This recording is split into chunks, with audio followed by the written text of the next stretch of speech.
Okay, praise the Lord. So this morning, once again, ito po si Pastor Walter na lagi pong nagsasabing ang buhay kay Jesus ay paganda ng paganda. At tayo po ay live all the way from Candelaria, Quezon.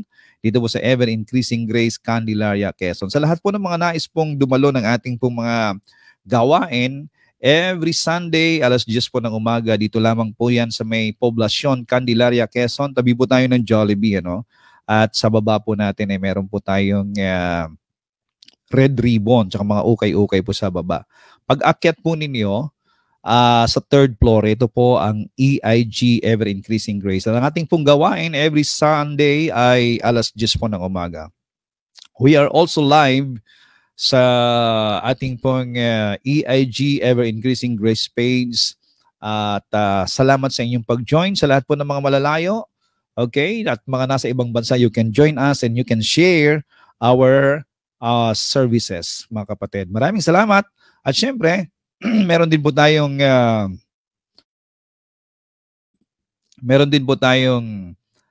weekend service every Friday, 7 p.m. And we are live sa ating pong EIG page.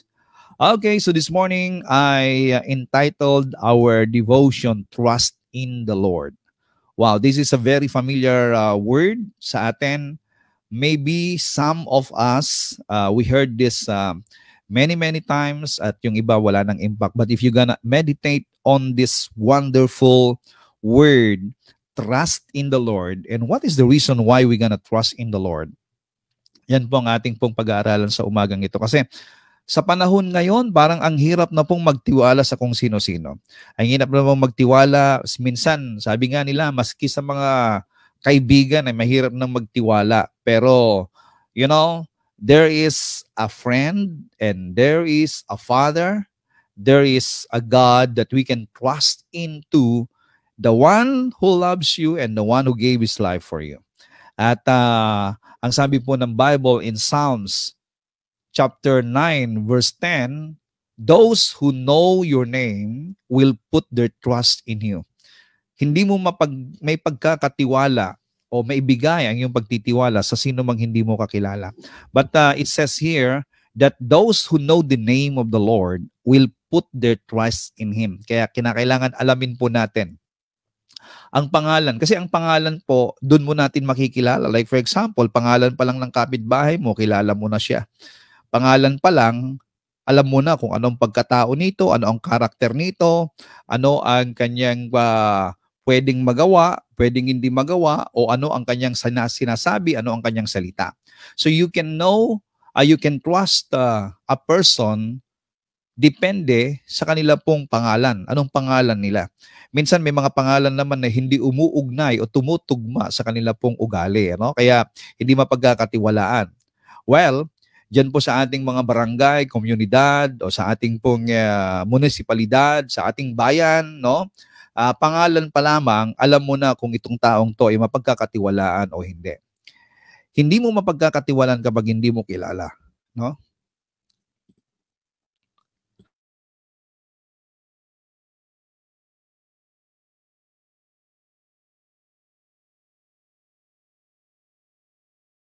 Kaya napakahalaga po na kilala natin ang pangalan ng taong yan.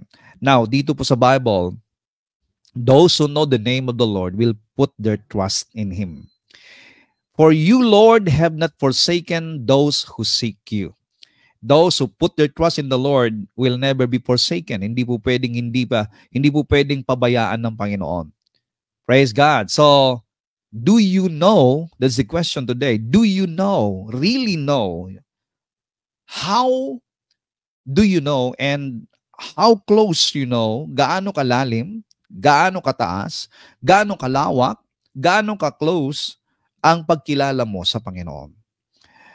The more you know God, the more you put your trust in Him. The more that you don't know God and you have no relationship with Him, then you cannot put your trust in Him. Mga kapatid, ang nagtitiwala at nagbibigay po ng trust sa isang tao ay yung pong kilala niya. Naalala ko po yung isang kwento, no, na merong pong isang circus na tumatawid po doon sa Ito po'y kwento na alam ko narinig na ng iba sa inyo. Tumatawid po doon sa tali, at bangin po na napakalalim, wala po siyang harness. At sabi niya sa mga taong nakikinig o nanonood, alam nyo ba o naniniwala ba kayo na kaya kong tawirin ito? Sabi ng mga tao, yes, naniniwala kami. So tumawid po yung circus at kaya po niyang tumawid. Ngayon, naglakad lang yon. Ngayon, ito po, meron pong bike. Sabi niya, kaya nyo ba na kaya kong tawirin ito sa magitan ng bisikletang ito? Sabi niya, kayang-kaya mo yan. Ngayon, tumawid. Now, eto po yung pangatlo. Sabi niya, naniniwala ba kayo na kaya kong tawirin ang taling ito gamit ang bike na pwedeng may tao sa aking balikat? Sabi ng mga tao, naniniwala kami. Ayan. Tapos tinanong po ng siklista, circus, sino sa inyo ang mag-volunteer na sumakay sa aking balikat habang tinatawid ang lubid gamit ang bisikleta? Ay, wala pong pumunta kasi hindi nila kilala eh. Bagamat alam nilang magaling, kaya lang, mahirap na. Hanggang sa meron pong isang bata, sabi niya, ako. At sumakay po yung bata sa balikat ng circus, no? Palakpakan ng mga tao nung sila'y nakatawid. At sabi niya sa mga tao, kilala niyo ba kung sino tong batang to na nagbigay ng tiwala, di ba, sa akin? Sabi niya, sino siya? Siya ay anak ko. Ayan. Alam niyo, kapag tatay mo, yung pagtitiwalaan mo, alam mong hindi ka niya pababayaan. So if you know that your God is your Father, you can put your trust in Him. Kahit gaano kapanganib yung iyong napagdadaanan ngayon, if you're gonna put your trust in Him, friend, He will take care of you. Kaya ang sabi po sa Psalms 37 verse 5, give yourself to the Lord, trust in Him, and He will help you. Alam niyo, ito po yung verse na unang-una kong i-memorize nung ako po'y bagong-bagong mananampalataya. You have to give yourself to the Lord, trust in Him, and He will help you. Nandoon ang tulong ng Diyos sa mga taong nagtitiwala sa Kanya. Trust means there is an assured reliance on the character, ability, strength, or truth of someone or something. Yan po ang trust. Meron ka pong confidence, meron ka pong reliance dun sa kakayahan at sa abilidad, sa kalakasan ng tao or someone. One in which confidence is placed. So dependence on something future or contingent. Hope, yan po ang trust. You are hoping. Actually sa Hebrew, ito po ay batak, na ibig sabihin is to be bold or to be secure. Ang tao pong mayroong tiwala ay meron po siyang boldness at meron po siyang security. And those who have that boldness and security, hope in their heart, because they are trusting someone, especially when they're trusting on the Lord, they have no worries in life and they have no fear to face life. Wala po silang katatakutan. Kaya, blessed are you, my friend. Blessed are you, my brothers, my sister, if you know your God and you put your trust in Him. Now, let's know the name of the Lord. Why we trust the name of the Lord? Why we trust in the Lord? Because sabi po dun sa Psalms chapter 9 verse 10, okay, those who know the name of the Lord will put their trust in Him. So what is the name of the Lord? Actually, yung name, it represents who that person is. At ang pangalan din naman ng Diyos ay nagre-represent kung sino siya. Kaya doon pa lang sa mga pangalan ng Diyos na nakikilala natin, naririnig natin mga kapatid, sana hindi lamang maging theory o hindi lamang pong maging na-memorize natin, kundi maging katotohanang buhay sa puso natin, yung pong pangalan ng Diyos na narinig mo ay yun siya. Okay. So number one, the name of the Lord, what we're gonna discuss here is, He is Elohim. Ano po ibig sabihin ng Elohim? Elohim derived primarily from His word El. Alam mo yung ibig sabihin ng El? It stood for might, power, omnipotence, transcendence. The name connected especially with creation. So yung pong salitang El, kaya nga po yung pang mga El Elyon, El Shaddai, di ba? Lahat po ng mga Elohim, yan po yung pangalan ng Diyos. El, meaning the mighty one, the most powerful one, the omnipotent one. May kakayahan. Alam niyo kapag tayo po sumasama sa somebody na alam natin na meron siyang kakayahan na ibigay lahat ng kailangan mo, somebody na meron siyang kayamanan at hindi mauubos, secured ka, hindi ka matatakot kahit anong daraan na krisis, alam mo na meron siyang maisusupply sa mga kailangan mo. Kahit na merong mga panganib dahil siya'y makapangyarihan at malakas, alam mo na kaya kanyang ipagtanggol, ay you feel safe, you feel confident. Ano? You feel, kaya nga yung like for example, yung pong mga politiko, nakasakay sila sa kanila pong mga sasakyan na bulletproof, at kahit anong bala o anong lakas ng baril hindi kayang tagusin o hindi kayang sirain ang kanilang sasakyan o hindi sila kayang tamaan, hindi sila masasaktan. They have confidence. Kaya lang, ang confidence nila nandoon po sa protection ng kanila pong sasakyan. Ang confidence naman ng mga tao ay nandoon po sa kayang gawin ng tao sa kanila. Kapatid, why they have confidence on those things? Because they know something na nakapaligid sa kanila o yung pong kakayahan, it was tested. Like for example, yung bulletproof dun sa sasakyan, it was tested. Ganun din, if you test on the name of the Lord, that He is mighty, powerful, you believe in Him, you believe na actually, the Lord already shows power unto us sa pamamagitan lang ng creation. Could you imagine? Bahay nga lang, ang hirap-hirap ang hirap-hirap gawin, building, ang hirap-hirap gawin. Pero ang Diyos, nilikha niya ang mundo just by words. Let there be, just the word, let there be. Let there be light. Let there be sky. Let there be stars. Let there be trees. Let there be birds. Let there be fish. Let there be animals. So just in the word of the Lord, that is powerful. Kapatid, that is the Lord whom you are trusting. Yan ang Diyos na pinagtitiwalaan mo. Alam niyo dun sa Numbers 23:22, God is spoken of as the El who brought Israel up out of Egypt. He had as it were the strength of an unicorn, wild ox. Kaya nga po yung El doon, kasi sinong may kapangyarihan at sinong may kakayahan na ang alipin na Israelites, yung mga Israelita, alipin doon sa pinakamakapangyarihang bansa sa mundo ng kanilang kapanahunan, may aalis sila. Mapapalaya sila. Sinong may kakayahan yan? And that is the God of Israel. And that is your God, and that God is your Father. He is Elohim. He is El, mighty, powerful. And if you know His name, my friend, you're gonna put your trust in Him. Those who know the name of the Lord will put their trust in Him. They have confidence. They are secure. They feel secured. Kaya kapatid, are you feel secured today? Do you know the name of the Lord and you feel secured? If you believe that He is Elohim, He is the most powerful one, then, friend, be at peace. No matter what problems and what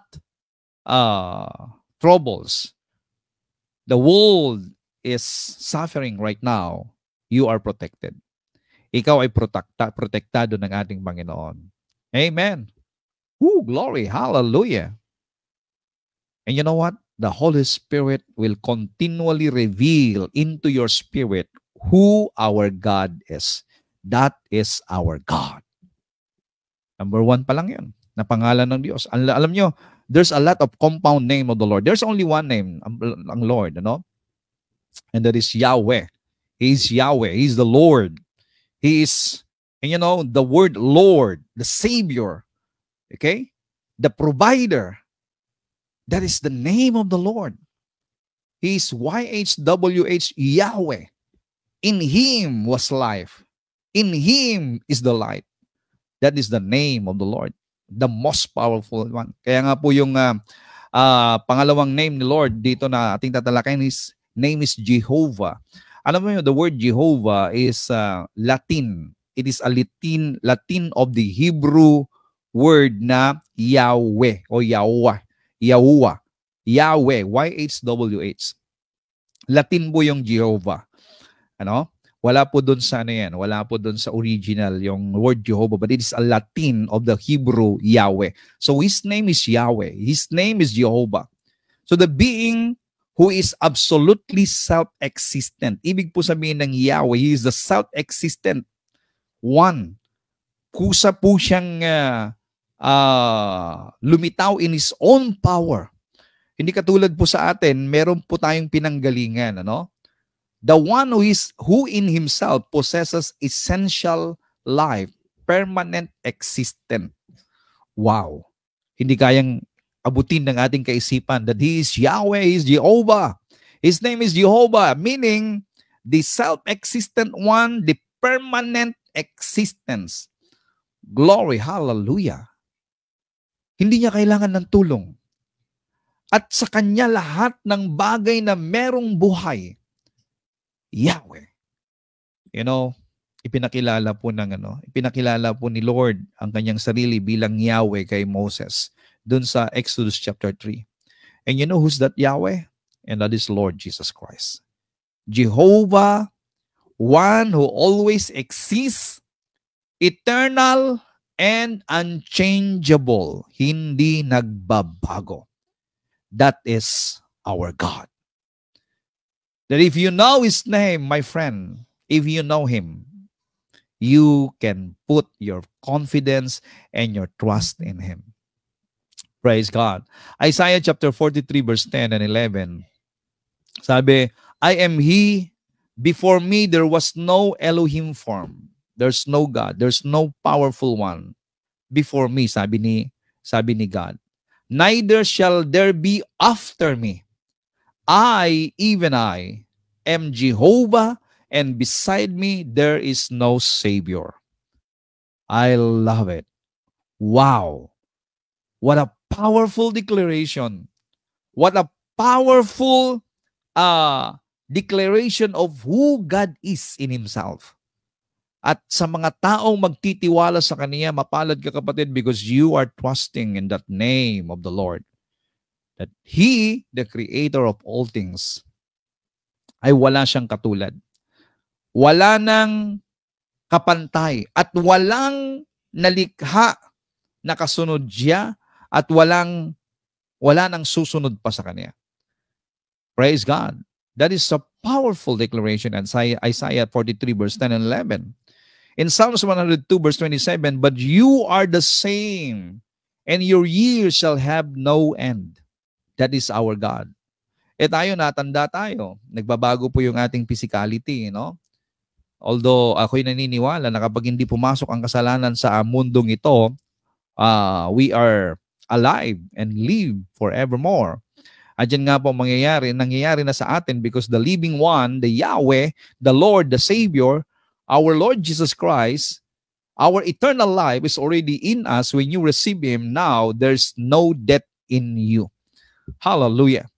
No more death in you. Meron pong death sa ating physical na body, pero in the eternal life that we receive, there's no more death in our spirit.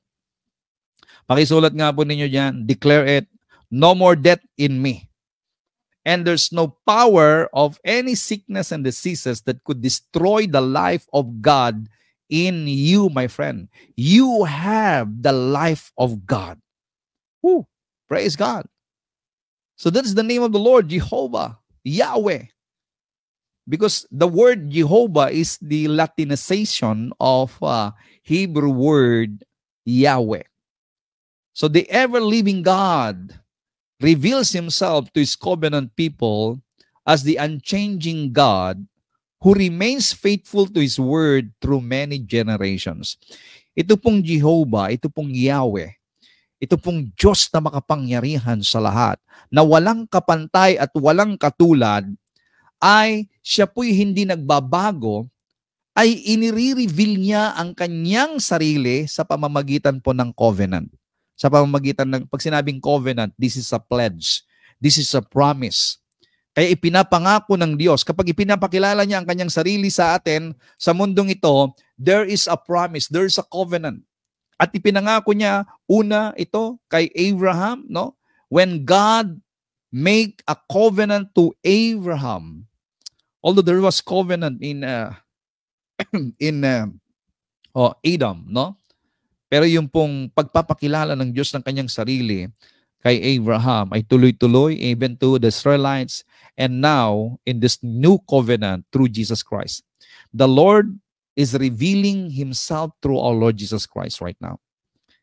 Oh, glory, hallelujah.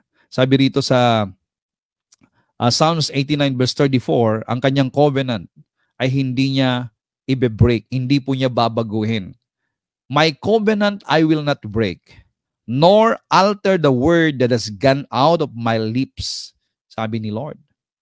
Hindi po siya babago-bago. Kaya nga po, mapalad yung mga tao na nakapaloob doon sa covenant ng Diyos, nakasama doon sa covenant ng Lord. If you want to understand and receive the blessing and the favor of the Lord, you must be in His covenant. Because God is revealing Himself and giving His favor, His blessing, His love, His grace to those who are in that covenant. At ang covenant na kinalalagyan natin ngayon, ang kasalukuyang covenant ngayon, mga kapatid, ay yung covenant sa ating Panginoong Jesucristo.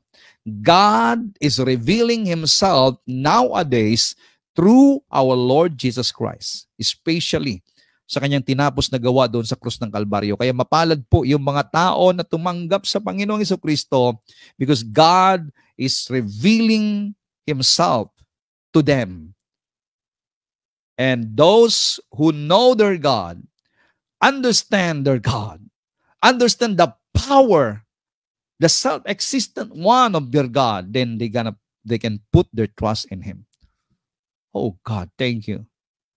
Holy Spirit, reveal yourself to people more in clarity, more in understanding, Lord, so that we can put our trust in you. In Psalms 105 verse 8, He remembered His covenant forever, the word which He commanded for 1,000 generations. Ang mga tao, nakakalimot po yan. Lalo kapag mayroong pangako, nakakalimutan niya yan. Ano? Pero ang Diyos, kailanman, even to 1,000 generations, He cannot, forget His promises. Kaya sabi nga po ng Numbers 23:9-10, ang Diyos hindi katulad ng tao. Ano man ang kanyang sinabi, gagawin niya. Ano man ang kanyang pangako, tutuparin niya. And that is our God. He is unchangeable. And again, this God whom we are trusting is revealing Himself through covenant. And He is unchangeable. He remains faithful to His word. That is our God. So we can put our trust in Him, my friend. Hallelujah. Ang ibig sabihin ng Jehovah being existence and certainly denotes the one who will always be. Personal, continuous, absolute existence. At yan nga po yung si Moses, no? Pinakita po ni Lord, inireveal niya ang kanyang sarili bilang Jehovah kay Moses, which means Yahweh. Ako si Yahweh. Siya po yung nagsabi na I am who I am. Nung tinanong po ni Moses, ano ang pangalan na sasabihin ko? Kung tatanungin ng mga Israelita kung sino ang nagsugo sa iyo. Ang sabi ni Lord, tell them in Exodus chapter 3, verse 15, no? I am who I am. The word I am, meaning wala na po siyang katulad. The word I am, He is the Jehovah, the self-existent one, the most powerful one. There's none like Him. Nothing we can compare to Him. He is Yahweh. In Him was life, and in Him is the light. Glory. He is God's personal existence, the continuity of His dealings with man. The unchangeableness of His promises. Hindi nagbabago, kapatid. And the whole revelation of His redeeming mercy gathers around the name Jehovah. Actually, ang gusto ko po dito, yung bukod sa hindi nagbabagong pangako ng Panginoon, ay the Lord will surely yung gagawin niya, no? The Lord will surely do and fulfill His promises because He promised in His name to do it for you. Kapag ipinangako ng Diyos na gagawin niyang isang bagay, gagawin niya hindi base sa performance mo, hindi base sa iyo pong pwedeng gawin sa Kanya, kundi ito po'y nakabase doon sa Kanyang pangako sa Kanyang sarili. Because every time the Lord make a promise, He promised it into Himself. He make a pledge unto Himself. Bakit sa Kanyang sarili? Sapagkat wala nang mas mataas pa sa sarili ng Diyos. Wala nang mas mataas pa sa pangalan ng Diyos. Kaya nga po, when God make a vow and make a covenant, make a promise, my friend, He promised it into His name that He will bless you. Therefore, the blessing is not based on your performance. The blessing is not based on your works. The blessing is not based on what you can do for Him. But the blessing that God promised, it will surely come to pass and it will come to manifest in your life because He promised it in Himself, in His name. That is our God. So you can put your trust in Him, my friend. Hallelujah. His name is Jehovah. And another one is, His name is El Shaddai. Okay? Why we can trust the name of the Lord? Why we put our trust in the name of the Lord? Because His name is El Shaddai. God was known especially to the patriarchs by His name, God Almighty.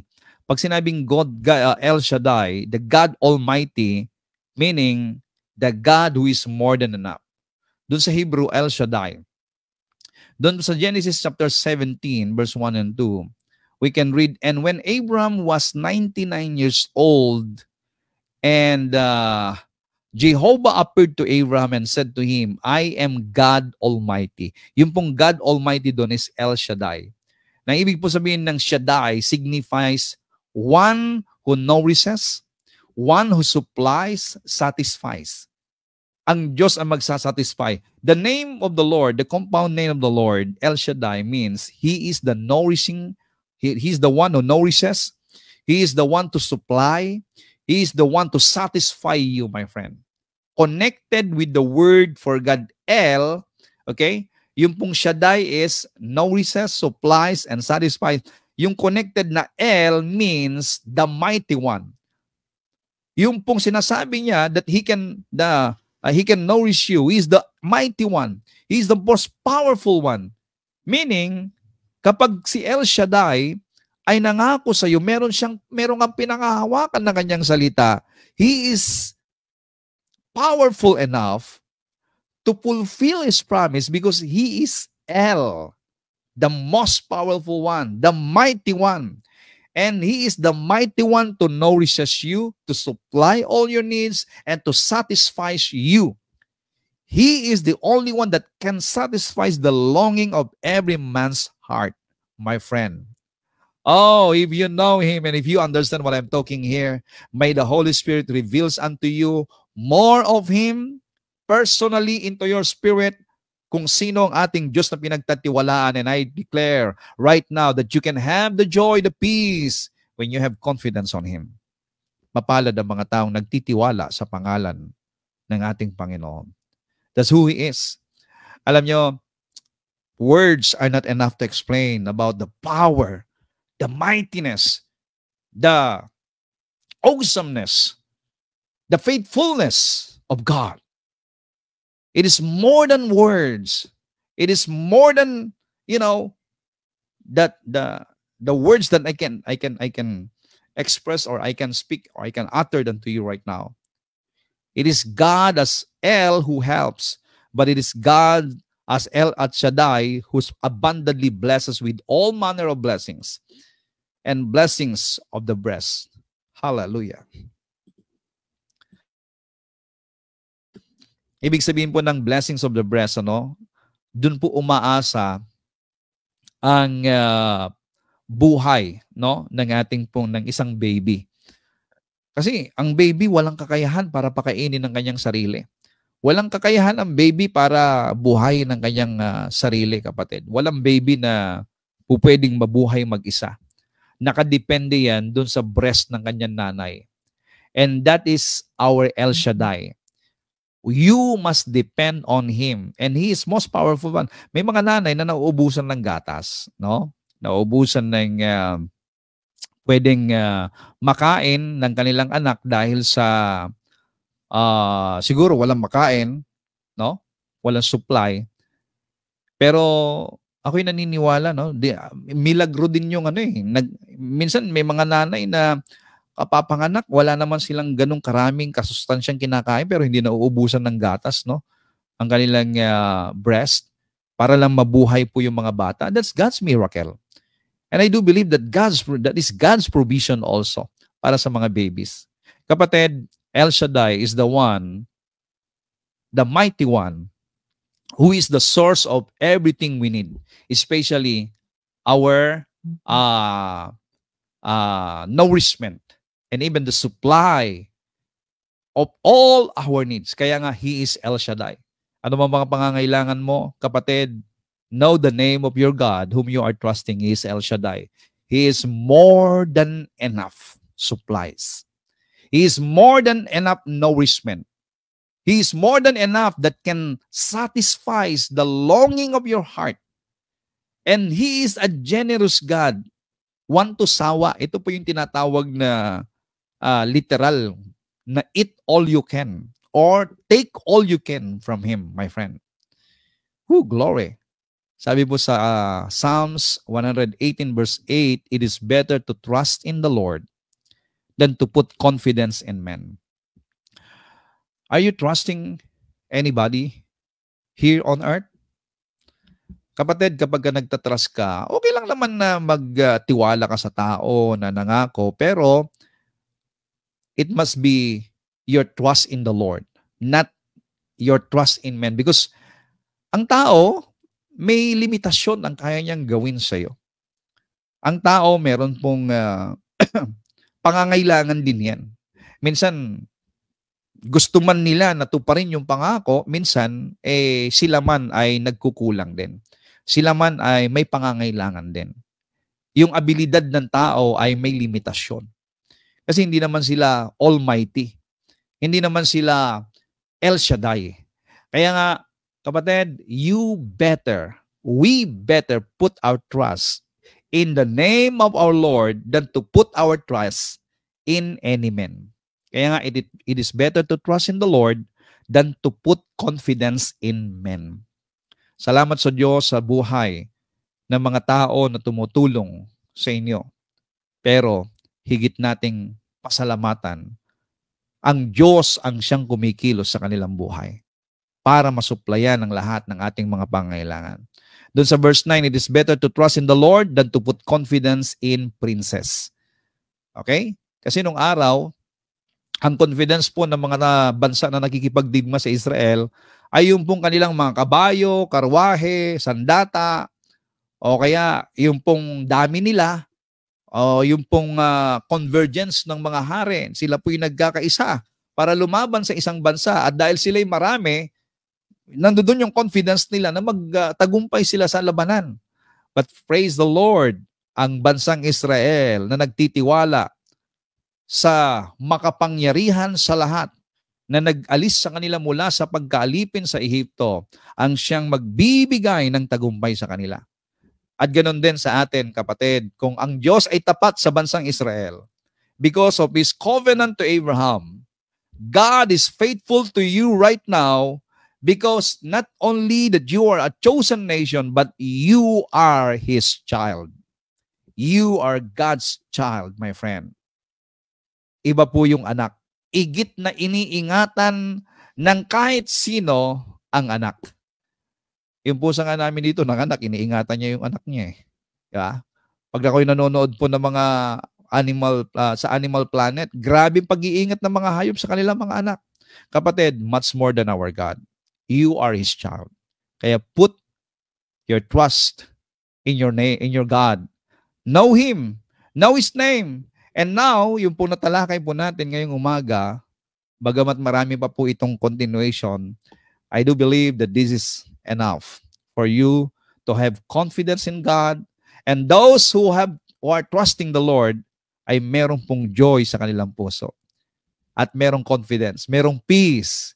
Kapatid, the Lord will not abandon you.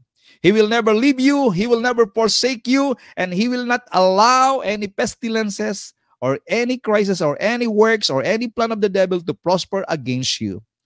You will stand mighty, prosperous, and according to what God is promises, what the Lord says in you and to you, my friend, it shall be, it will be, it will come to pass on you.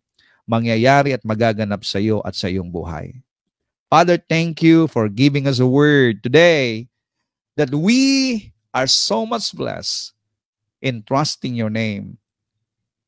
Reveal more your name unto us, Lord God, through the power and the anointing of the Holy Spirit. Lalo tigit, Panginoon, sa lahat naman nakikinig ngayon, ano man ang kanilang pinagdadaanan, O Diyos, let them know who you are. That when they know your name, Lord God, they have confidence in your name, we have joy and peace. We have a living hope. And those who has living hope, Lord, they are expecting something good to happen in their lives, every day of their lives. And I release this blessing to you right now. Receive it. Healing is yours. Prosperity is yours. Breakthrough is yours. Salvation to your family. And I speak God's protection to you wherever you are. And whatever you do, whatever the work of your hands, it will surely prosper. Whatever your plan, and you're going to commit it to the Lord will help you in all your plans, in all your doings. And I seal the victory in your life in the mighty name of Jesus Christ. And everybody say, Amen and amen. Hallelujah. Glory to God.